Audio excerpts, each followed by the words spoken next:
en fait d'être là parce que je crois qu'Alain Gdas, c'est la première personne que j'ai rencontrée qui m'a ouvert sur l'art contemporain. C'est idiot, hein, voilà, il y a 35-40 ans, c'est la première personne où j'étais dans cette petite galerie, petite en termes de taille, rue Quincampoix, où j'ai découvert des choses. Donc se retrouver là, voilà, ça c'est fait. Très bien. Et autre chose plus générale, la pratique de l'édition, c'est une pratique extrêmement solitaire, qui amène à une certaine forme de solitude, une solitude désirée, voulue, ce qui peut être surprenant lorsque les choix d'édition sont liés à la poésie-action, à la poésie hors livre, à la circulation des énergies, des pensées, des gestes, voire aussi à penser et à réfléchir à la notion de collectif. C'est malgré tout un boulot un travail qui demande du retrait. Et ces derniers temps, ce retrait est devenu un peu du secret. Vu ce qu'on a vécu, c'était voire même quelque chose de clandestin.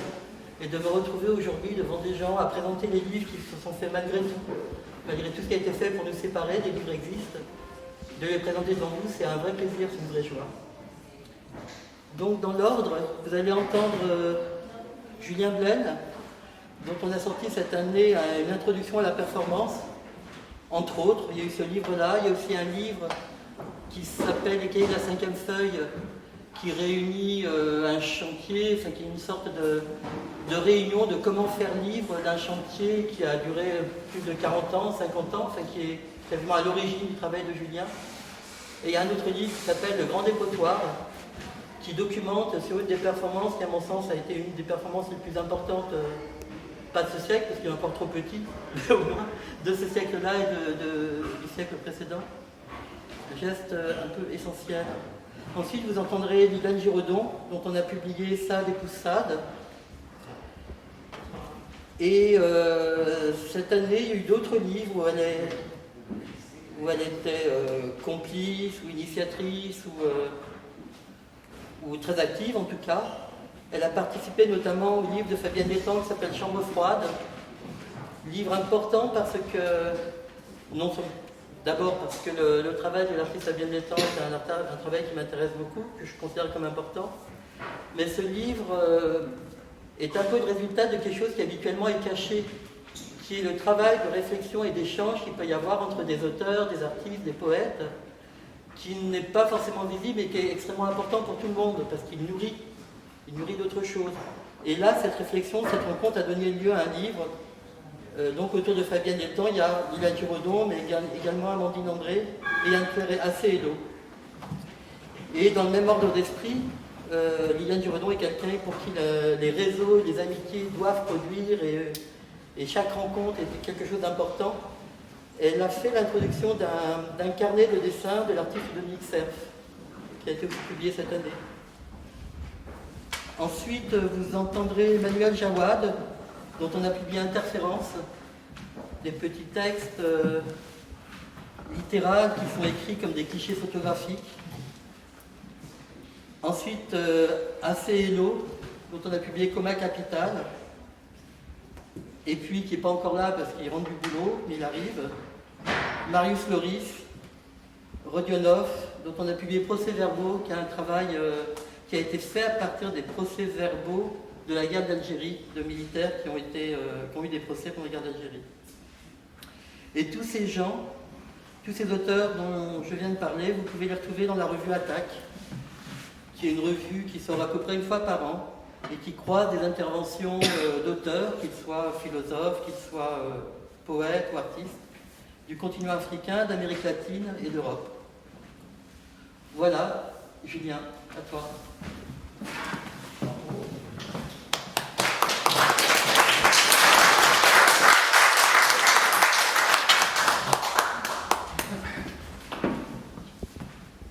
C'est pas rien d'être avec vous tous là. Vous avez affaire à quelque chose d'absolument incroyable. Il y a un éditeur, un vrai, qui s'appelle Laurent Coé, et puis des amis là, qui sont ses auteurs, puis des tas d'amis autres, qui ne sont pas ses auteurs. Et pour moi, c'est des choses qui sont extrêmement émouvantes. Voilà. Donc, comme dit mon ami Jim Chaton, j'ai voulu faire moderne. avec mon ordinateur. C'est pas vraiment l'ordinateur en fait. C'est simplement que dans ce texte-là, qui est un vieux texte, j'ai fait quelques, comment on dit, je veux dire, des variantes. Alors voilà. Ça sonne bien, hein. Dernier m'exposé de ce 4e trimestre 2021. C'est un avis pour mes spectateurs, mes observateurs et quelques autres témoins. Un jour, pour désigner ça, le mot performance s'est imposé. Soit. Je suis resté sous des titres plus discrets ou clandestins. Poésie sémiotique, poésie sémiologique, poésie élémentaire, double sens, poésie en chair et en os, poème à cœur et à cri. Ensuite, après mon bye-bye la perf en 2005, ayant abandonné la performance, j'ai retenu déclaration. Je vais faire des déclarations. Et enfin, après mon grand dépotoir en 2020, le désirant presque octogénaire, plus me produire en public, mais sous la pression de mon éditeur Laurent Coé, sous l'assistance et à l'invitation de quelques amis et amis, et au souvenir de mon compagnon, camarade et ami Bernard Exig, qui s'était autoproclamé au silence, je présenterai des m'exposés. Donc ce soir, je vais vous présenter un m'exposé. Je fais toujours ça, à J-2 ou -3. Je m'interroge sur ma future lecture.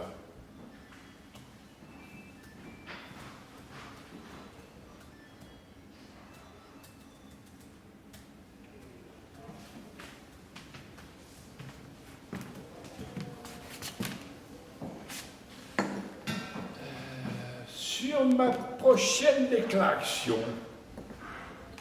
mon imminent m'exposé.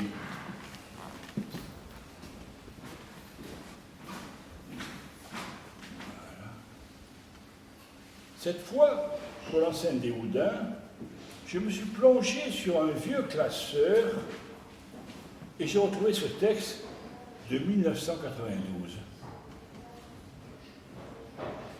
C'est lui que je vais lire, que je vais lire,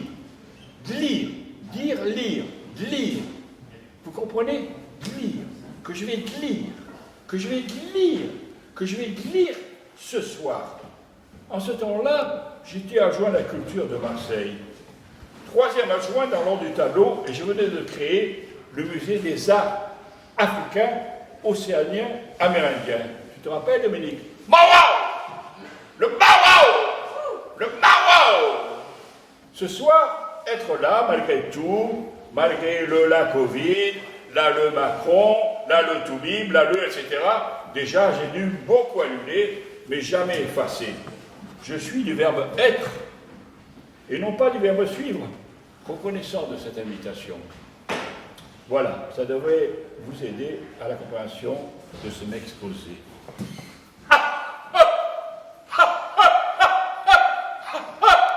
Et par là encore, suite, point entre parenthèses, bavardage. 1. Bavardage ne sont pas forcément de nouveaux textes. 1', bavardage ne sont pas forcément de vieux textes. Les Blancs, accueillis comme frères, fils, père ou Dieu, ont toujours tout pris. Synonyme, accaparé, synonyme, à piller, synonyme, massacré, synonyme, conquis, synonyme, le rouge et le noir furent spoliés et asservis, éliminés. Cette grande barbarie a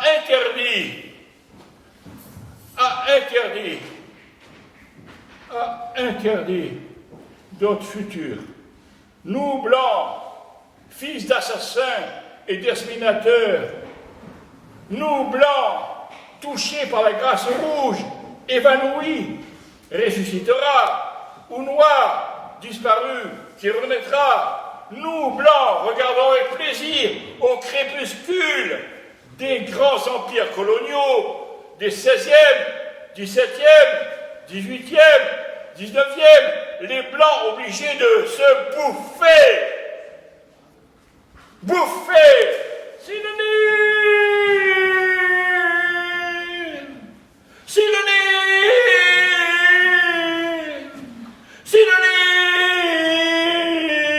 De se bouffer entre 14-18, 39-40 et l'Europe de 1992, en pimentant leur bouffe, salopards de noir et de rouge, pour poursuivre leur élimination.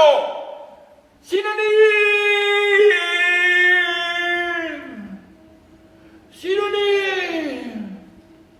Leur élimination des couleurs, ce fut le sang et l'or et le sang et le sang. Au blanc, il ne reste que l'or. Quand très diminué, le blanc pourra être à la merci du noir et du rouge, quand leur amoindrissement sera comparable à leur anéantissement spirituel déjà ancien, si le noir ou le rouge cherche parmi les blancs des traîtres, nous serons quelques-uns à devenir avec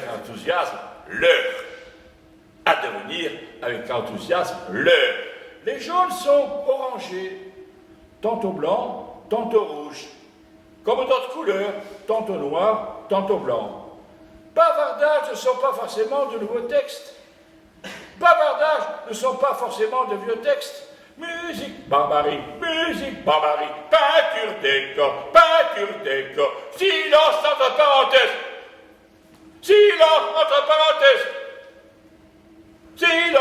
parenthèses, d'autres colères, etc.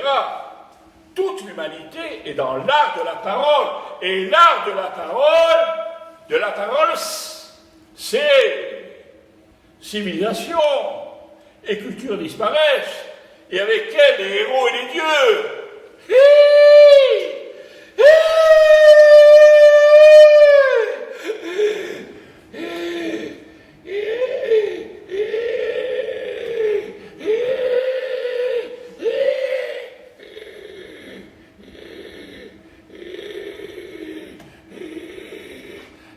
Mais leur smos, leur mot, leur smos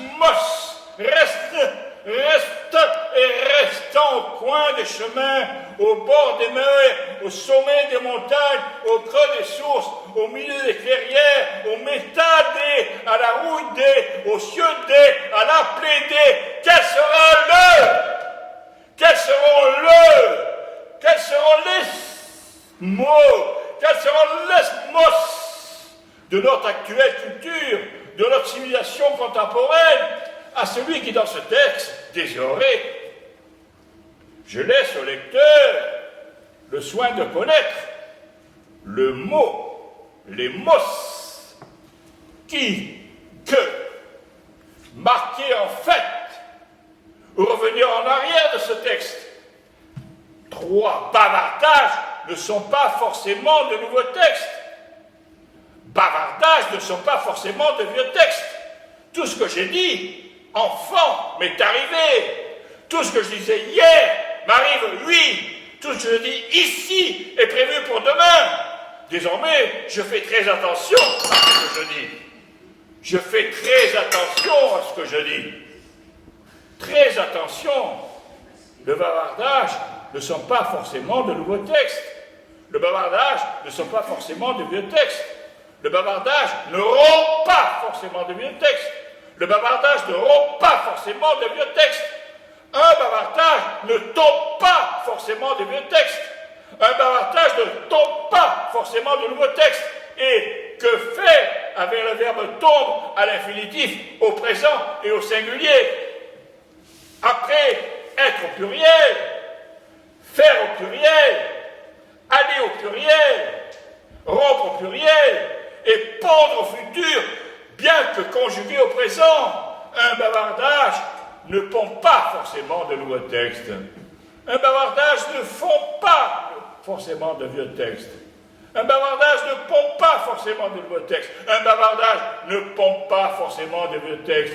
Le bavardage ne pompe pas forcément de nouveaux textes. Le bavardage ne font pas forcément de nouveaux textes. Le bavardage ne font pas forcément le...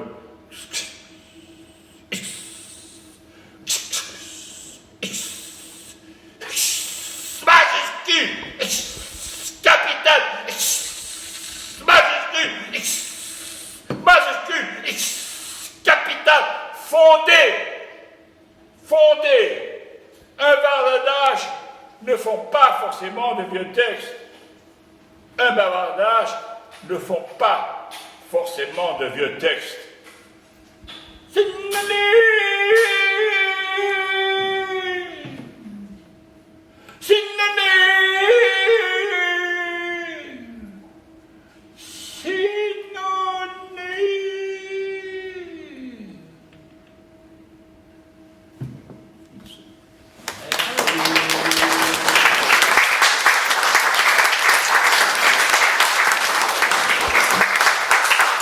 Dans un livre publié par les éditions Aldante, qui pour moi a une histoire.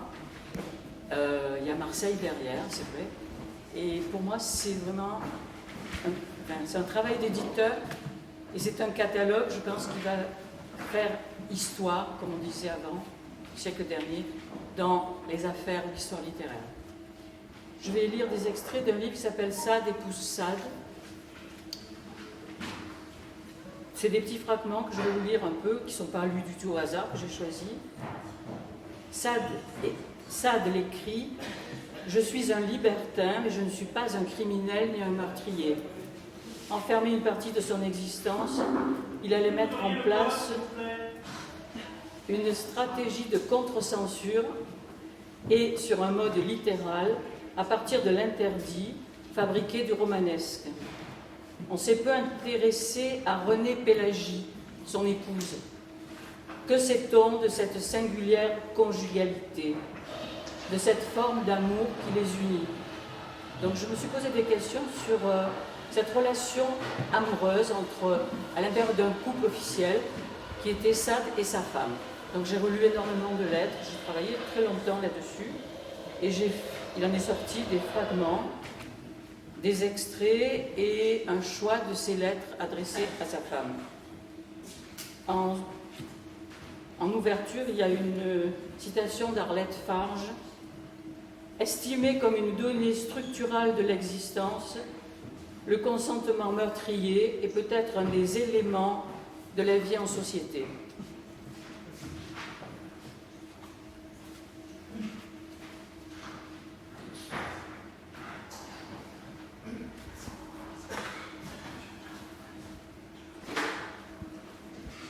Peut-être une petite histoire biographique. J'ai découvert ça tout à fait incidemment. Je devais avoir 18-19 ans.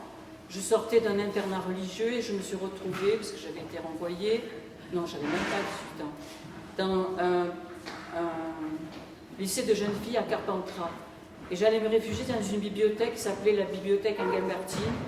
Et là, il y avait tout un aspect de la bibliothèque. Il y avait une vieille bibliothécaire qui m'a dit « Mademoiselle, vous ne devez pas aller dans cet espace parce que nous avions un conservateur qui introduisait la nuit des créatures venues d'Avignon qui vomissaient sur les tapis. » Ce qui fait que moi je suis passée des auteurs catholiques à Sade, parce qu'évidemment je suis allée lire ça, et le conservateur c'était Georges Bataille. Parce qu'en fait, le temps passe très vite et c'est vrai que j'ai eu beaucoup de chance. Voilà, et après depuis, j'ai lu Bataille et pour moi ça a été quelqu'un de très important. Donc j'ai fait ces 111 notes avec des sections. Alors la section 95. Je retourne à Lacoste. Sur les amandiers, les fleurs ont disparu. Une incroyable lumière enveloppe tout. Je m'écarte vers les bosquets, sous mes pieds des glands, et brusquement je me souviens que Donatien avait désiré que son corps soit enseveli dans un bois, sans aucune cérémonie. Une fosse dans la terre et sur laquelle on aurait pris soin de semer des glands. Au lieu de cela, il sera enterré religieusement dans le cimetière de Charenton, au bord du Saut du Loup, à l'orée du bois de Vincennes. Section 96. Sade souffre des yeux. Il craint de devenir aveugle. Poudre d'iris, collyre à la fleur de sureau, cataplasme de cerfeuil, cuit comme des épinards, bain de pied saigné au bras, application de sangsues. Le docteur Demour lui recommande de ne point trop lire ni écrire. Il lui prescrit de faire du tricot, de manière à se distraire sans fatiguer ses yeux. 98. Enfant, je détestais les fruits confits. Je limitais leur usage aux Chinois. Ce fruit confit dont raffolait le marquis et qui réclame qu'on lui fasse venir de Lacoste la saison venue. Tous les biographes se sont trompés sur le chinois, spécialité provençale qu'ils prennent pour une sorte de confiture à base de petites oranges vertes, alors qu'il s'agit d'une sorte de kumquat confit. Plus tard, j'apprendrai qu'à Marseille, le chinois désigne le sexe masculin. Mallarmé, dans ses envois de fruits confits, privilégiait, en direction de Mairie-Laurent, l'angélique. Je me suis souvent demandé si d'Avignon, le jeune professeur d'anglais qui s'était déplacé jusqu'à la Vallée Close avait poussé jusqu'à Lacoste. 100. J'ai découvert l'œuvre de Sade à Carpentras. Je m'étais réfugiée à la bibliothèque municipale, la bibliothèque Ingambertine, fondée en 1745. Une vieille bibliothécaire racontait qu'un ancien conservateur y introduisait la nuit des créatures qui vomissaient sur les tapis. Il s'appelait Georges Bataille. Nous étions dans les années 60. J'avais une amie qui habitait Mazan. Notre première visite au château de Lacoste s'est faite en Solex. Je me rappelle surtout des champs de cerisiers en fleurs, l'incroyable beauté du paysage, des tas de pierres, un petit pont. 101. Un visage familier est un visage avec qui on peut partager des souvenirs. Lorsque je regarde le visage de Proust, j'en partage avec lui les heures que j'ai passées à le lire. Même chose pour Saint-Simon, Racine ou Benjamin. L'absence totale de visage de Sade, cet effacement dans la transmission, a-t-il un sens? 104. Cherchant une photo de Bataille au château de Lacoste, je tombe sur une photo de Bataille au château de Gilles de Rais. Je découvre qu'il n'existe aucun portrait de Gilles de Rais de son vivant. Sade, enfant, pria-t-il Jeanne d'Arc?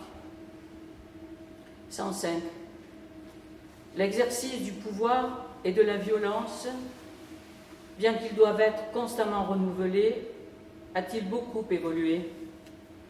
Quelque chose de Sade appartient à la terreur, comme quelque chose de la terreur appartiendra à Sade, mais d'autres éclairages viendront balayer les ruines, leur donner de nouvelles incarnations. Jusqu'à quand? 106. Entre ma première lecture de Sade et aujourd'hui, près d'un demi-siècle s'est écoulé.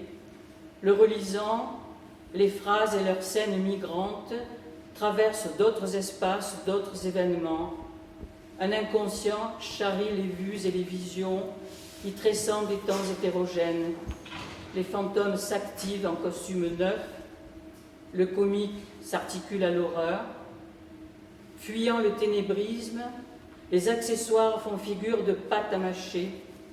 La merde relève du magasin farce et attrape. On a débranché non seulement la bande son, mais le rayon des odeurs. On ne touche pas aux cuisinières. 108. S'exalter de se dégoûter et se réjouir d'en rire. Rire pour échapper ou pénétrer plus profondément. Chercher à se perdre et par ce procédé se retrouver. Croire pouvoir lire autrement pour cesser de comprendre et comprendre mieux ne le sachant pas. Préférer dériver et oublier sans relire ni retrouver. Trop craindre de se laisser abuser et croire devoir dépasser. Reprendre pour mieux oublier et se libérer pour échapper. 110. Il écrit qu'on lui fait des pansements 2 fois par jour, qu'il souffre un peu. Le soir, il a toujours les yeux très enflés. Il baigne ses pieds, injecte ses entrailles. Il termine par cette phrase.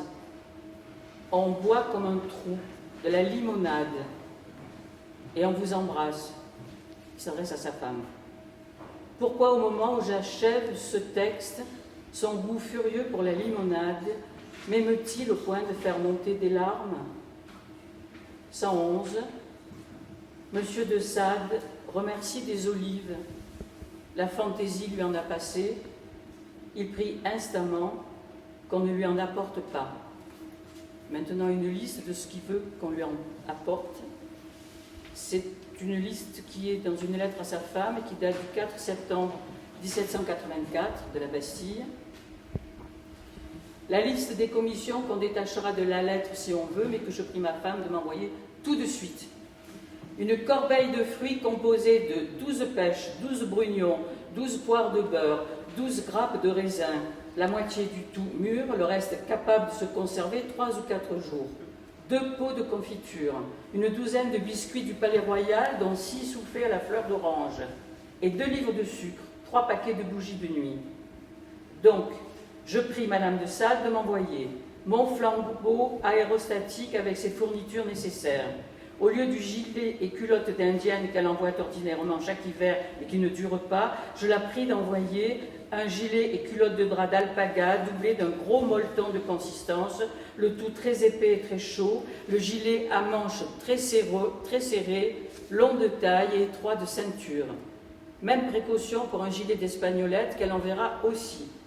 Une pinte d'eau de Cologne, une de fleurs d'orange, une d'eau de vie, une d'eau de rose, 12 livres de bougies, 6 paquets de bougies de nuit de la plus grande taille, 6 paires de bas de coton très larges, mais de Paris et non de Champagne, 2 livres de chocolat, une boîte de pastilles de chocolat, une demi-livre de guimauve, un ruban de tête et un de queue, un pot de moelle de bœuf, 6 cahiers de papier de Hollande, un bateau de cire d'Espagne, 12 serviettes d'une toile très dure, 2 grands pots de confiture de 6 sortes, 2 boîtes de confiture sèche, un bocal de pêche à l'eau de vie, 30 volumes nouveaux, savoir 10 comédies, 10 romans et 10 ouvrages de philosophie, politique ou histoire.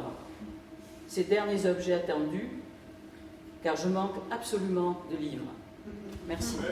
Merci.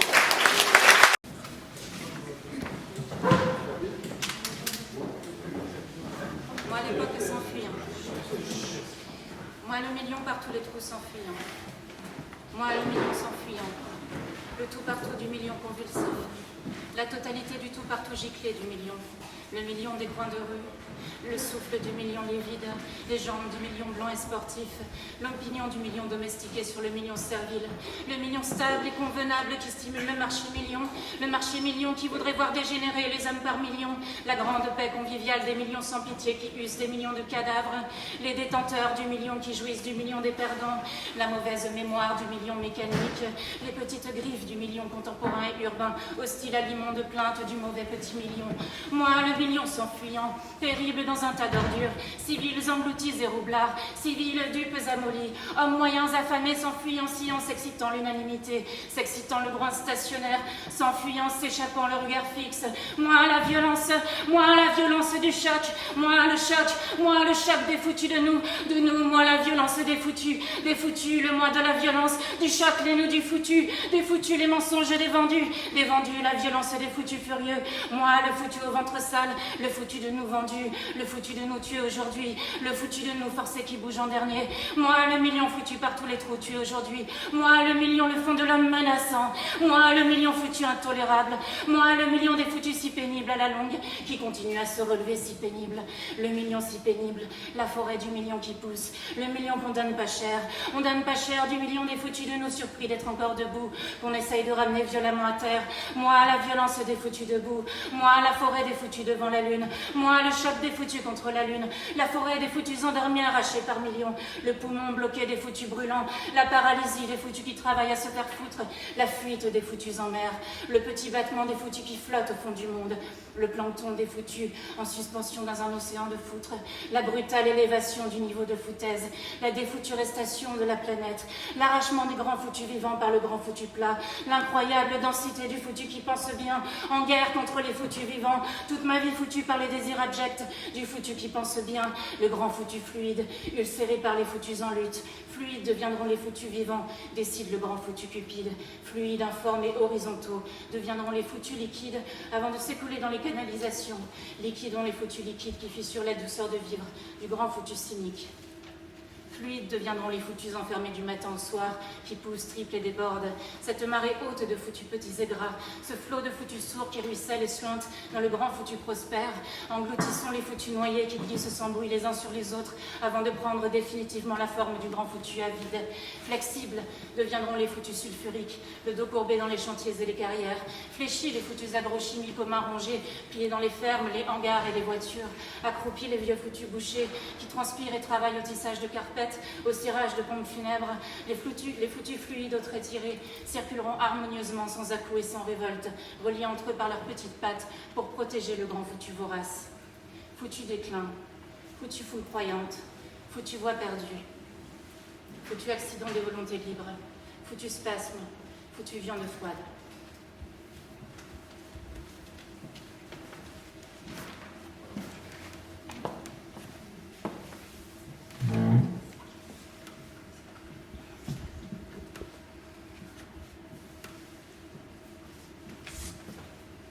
La contrebasse est un poumon, confectionné d'ombre, de bois flotté, de pierres taillées, d'oiseaux et de ruisseaux rouges. Il y a des morts dans la contrebasse à vif. Balancier pousse index, la femme fouille le ventre. Balancier pousse index, l'odeur des cages dans ses narines. Balancier pousse index, le halèvement de la terre dans le bas-fond des mâchoires. Balancier pousse index, le son gratte l'œil de ceux qui perdent la vue. Balancier pousse index, le son s'épaissit. Balancier pousse index face à tout. La femme constituée d'un pic et deux pieds. La femme constituée d'un pic, deux pieds, quatre cordes et deux têtes. La femme frotte ses quatre boyaux avec une branche droite. Ses doigts pincent la matière du monde. Sa main droite frappe son torse en bois. Tête inclinée, balancier pousse index, la contrebasse pisse le sang. Tête inclinée, balancier pousse index, la peau rouge de la contrebasse digère de séparation dans ses flancs. Il y a des coups dans la contrebasse. La contrebasse est une guerre immobile.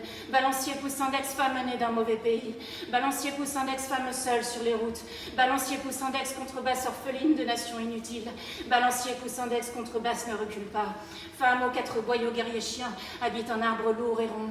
Guerrier chien pousse index, refuse de se taire comme un mort. Guerrier chien pousse index, engloutit la voix de ceux qui tuent la voix. Guerrier chien pousse index, joue de l'arbre. Guerrier chien pousse index, c'est un grand bruit. Guerrier chien pousse index, travaille l'os d'un pays silencieux. Guerrier chien pousse index, chante des plaintes. Balancier pousse index, au-dessous c'est du ciel.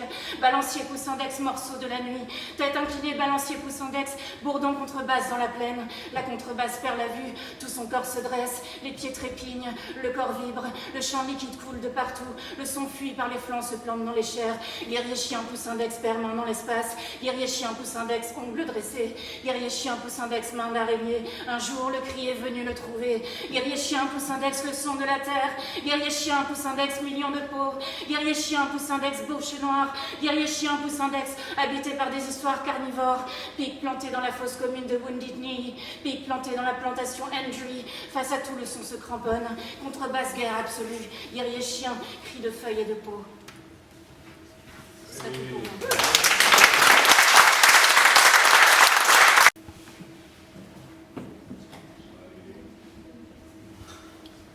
Bonsoir, je vais vous lire un extrait de la deuxième section d'Interférence.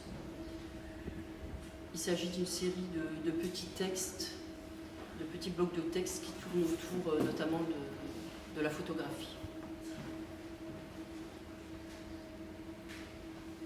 Nos activités, lorsque sous des prétextes et sous des organisations les plus officielles nous voyageons, aux longues rues, structures évidées, chantiers, séries d'objets de vie commune, masse des plantes prolifiques, feuillages fournis couvrant jusqu'à l'entière la démolition, revêtements, accessoires de surface par des strates aux râpelés dans l'organisation des surfaces à bâtir, stock et stock, placement à risque réduit, large, très sec, bâche plastique, barre à l'explosif, extrême ralenti, interférence de mouvement série 2-31.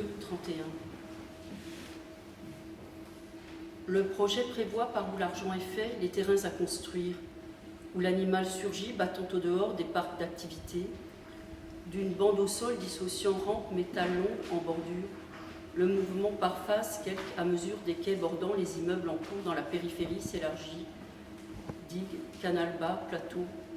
On visualise les situations de conflit, les possibilités d'extension. Interférence de mouvement, série 3-31. L'enregistrement des strates en immersion des zones enfouies, un temps libre à s'extraire, des règlements, des machines, des formes, des appareils. Les fréquences ne permettent pas une régularité des apports.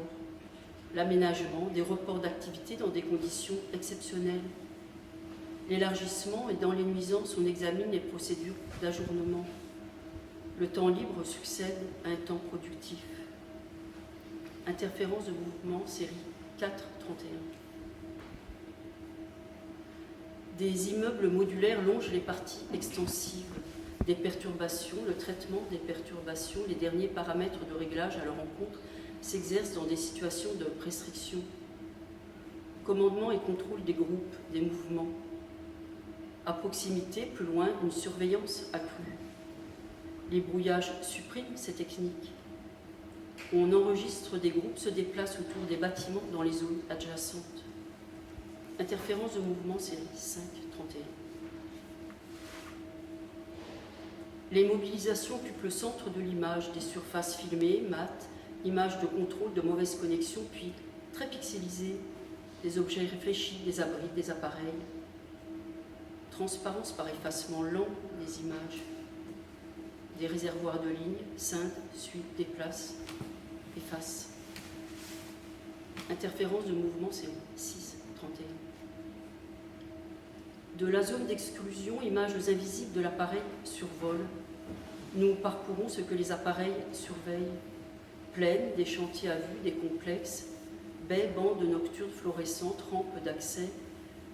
Sur la photographie se fondent par endroits, par repousses, les matières régulières.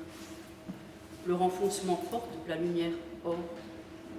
Réfléchir, dos à contre, diffracté, bras discontinus, opacifié naturellement, transformé. Interférence de mouvement, série 7-31. À décoder les images aussi en mouvement continu. Film passant dans, par, entre, réfléchissant neutre, modèle surface à courbure constante, habitat temporaire, arbre d'ampleur au site. Des plantes très spéciales se développent. Elles s'ouvrent comme des fleurs. L'angle facilite la rétention, agit horizontal, s'étend, étire jusqu'au plan, filtre davantage par les prolongements des objets dans les surfaces réduites, des blocs, des composants métalliques. Série 8-31.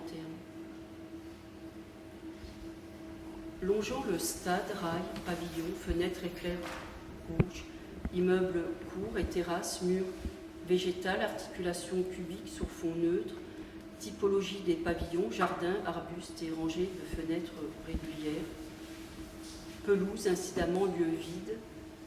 La vitesse modifie l'ordre d'intérieur, sol, nature morte, abaie bleue. Autour, autant la conservation d'un état initial des formes. Planche, série d'objets, réservoir d'images, vue collective, manifeste. Série 9-31. Les centres se développent sur des axes concentriques à mesure que les sols se démantèlent. La mesure déplace les groupes. Ils se déplacent à mesure que de nouveaux centres urbains s'installent. Les unités s'agencent sur les périphéries. Elles se construisent à proximité d'installations nouvelles.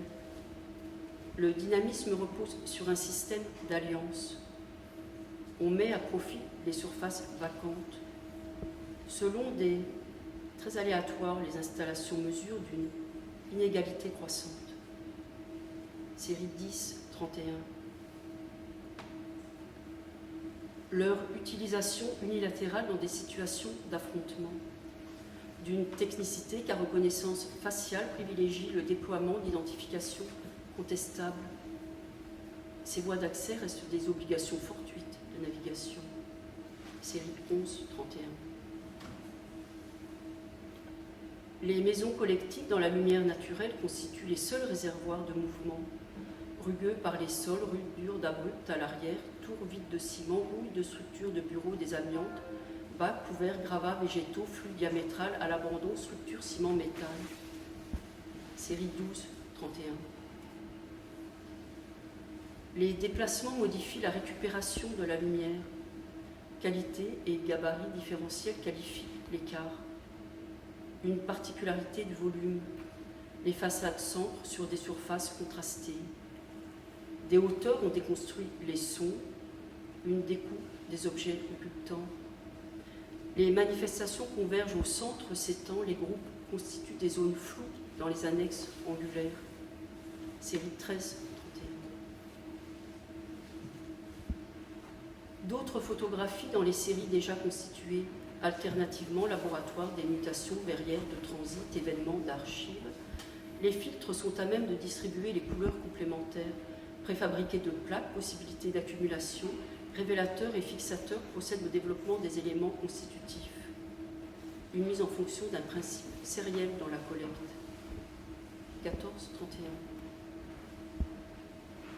Dans les distances réglées, comme des paysages distribués dans des distances réglées sur le tremblement des sols, des bâtiments sur les avenues excentrées où se défont les sols à mesure plus ou moins réglementaires, de l'air pulsé au niveau des blocs par moitié dans l'enfoncement des blocs à reverdis, on reconstruit sur la bande extérieure. 15-31.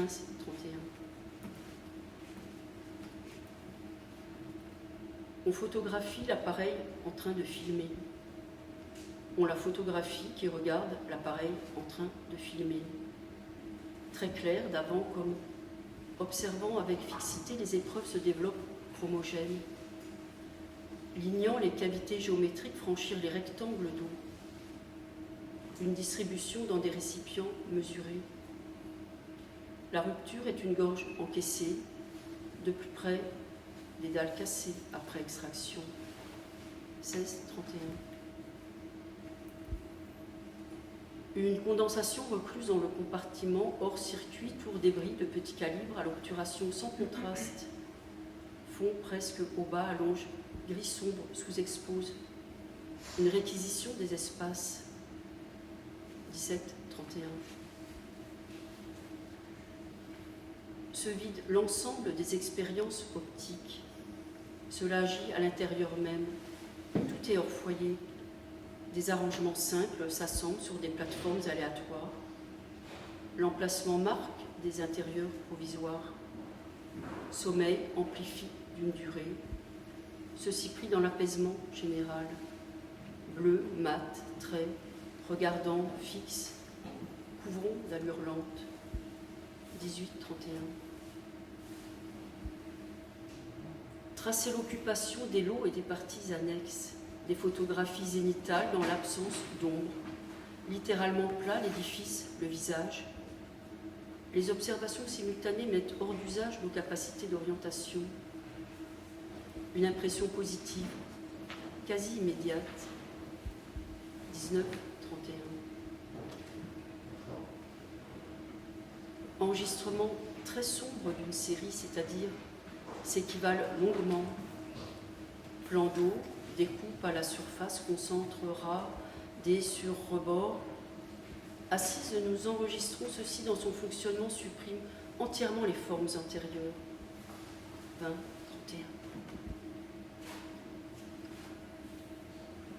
Près de par la baie, alors qu'un véhicule, le champ est rouge. On ne distingue pas les infrastructures.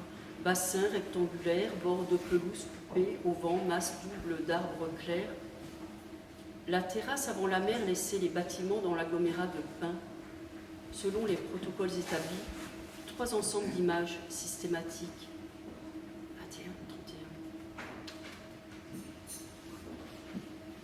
21-31. Infimes ouvertures déplaçant léger du visage. Les clavicules saillaient des torses. une défection des muscles striés, tient droit, concentre, corps sang longeant d'années les temps, par l'allongement au centre des statues, des amas d'angles, un retrait des parties marquant la saison froide.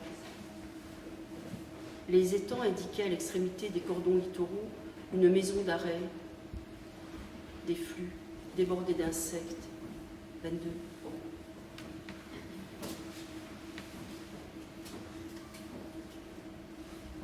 Ce sens d'un déplacement tout autant de mouvements captés en hauteur par une caméra intégrée s'extirpant très rapide dans convergeant autour reste giratoire. Le modèle de la série reconstitue invariablement l'image est mate et saturée. D'amas à gros grains déformant d'objets fondus sous l'éclairage. Un enlèvement tardif dans le nettoiement des surfaces. 29.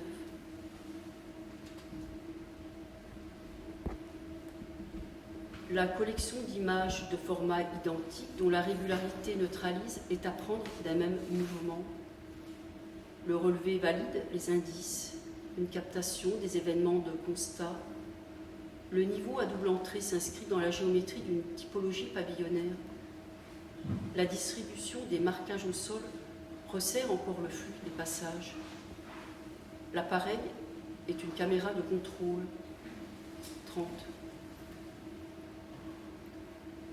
L'ouverture sous des filtres durs de grade élevé est un fluide de contraste. Les zones utopiques et dans l'aménagement la plus juste application en une zone à défendre. La foule se défait de sa trajectoire initiale.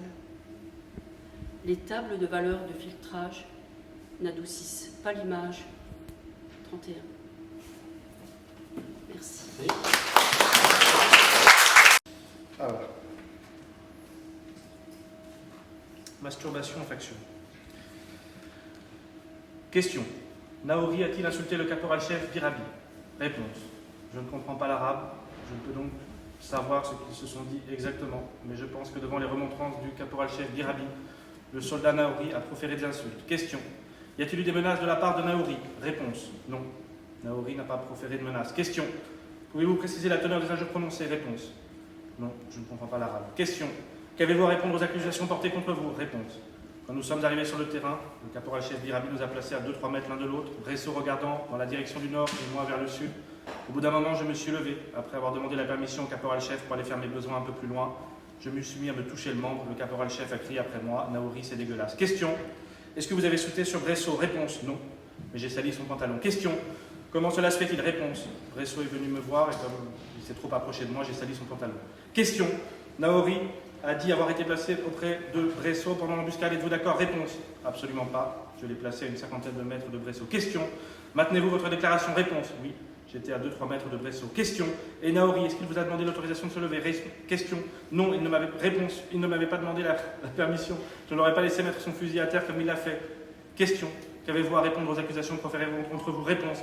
Je n'ai rien dit parce que j'avais peur qu'il fasse quelque chose de plus grave. Moi, j'attendais d'arriver au poste. Je l'ai regardé bien en face, prêt à tout s'il avait mis ses menaces à exécution. Je précise que son fusil était armé. Question. Qu'a-t-il fait alors? Réponse. Il s'est vanté devant moi d'avoir baisé Bresso. Réponse. Moi, je n'ai rien dit et nous sommes rentrés au camp. Mais j'ai été rendre compte à l'adjudant Lorvet, responsable au poste. On n'a rien dit à Naori, on connaît son mauvais caractère, on savait qu'il pouvait faire des bêtises. Le lendemain, prétextant un convoi, on est descendu à Baoudaou et c'est là, à ce moment, qu'on l'a interrogé. Je n'ai rien de plus à ajouter. Question. Que s'est-il passé, Bresso? Réponse. Nous devions rester sur le terrain, 5 musulmans, le caporal-chef musulman et moi-même, pour tendre une embuscade jusqu'à 18h30. Nous sommes arrivés sur le terrain vers les 14h. Le caporal-chef nous a placés à 20 mètres les uns des autres. Je me trouvais à 20 mètres de Naori. Le caporal-chef était de l'autre côté de Naori. Vers les 17h, je vis Naori arriver vers moi sans arme. Je me suis dit, il va uriner. Je n'ai pas prêté attention. J'ai continué à chauffer. Il est arrivé derrière moi, il a sauté sur moi. Il avait préparé son engin de torture que je n'avais pas vu. Question. Que s'est-il passé ensuite? Réponse. Il m'a enserré dans ses bras. Je me suis débattu et je lui ai donné un coup de pied dans les parties. Je précise que quand il m'a enserré, il m'a dit toute une série de bêtises dans le genre moi te niquer. Il a lâché prise, mais il avait déjà sali ma capote. Question. Est-ce tout? Réponse. J'étais prêt à dégainer ma baïonnette et je lui ai dit de repartir. Il est reparti à son poste. Question. Avez-vous appelé le caporal-chef? Réponse. J'ai vu que ma capote était salie, je suis allé voir le caporal-chef. Les autres musulmans se sont fichus de moi quand ils ont vu cela. Question. Y a-t-il eu des menaces de la part de Naori? Réponse. Non. Je précise qu'il est venu sans arme. Naori Mansouri né à Sidi Bel Abbès, fils de journalier d'une mère au foyer, il était chômeur et errant. Avec ses amis, il commit plusieurs vols et connut la prison.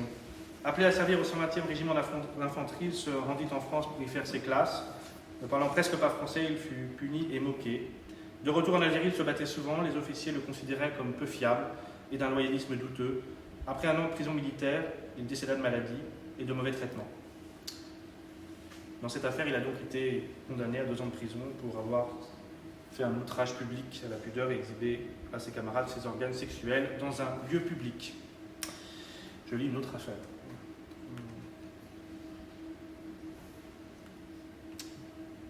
Trop long parce qu'il est tard.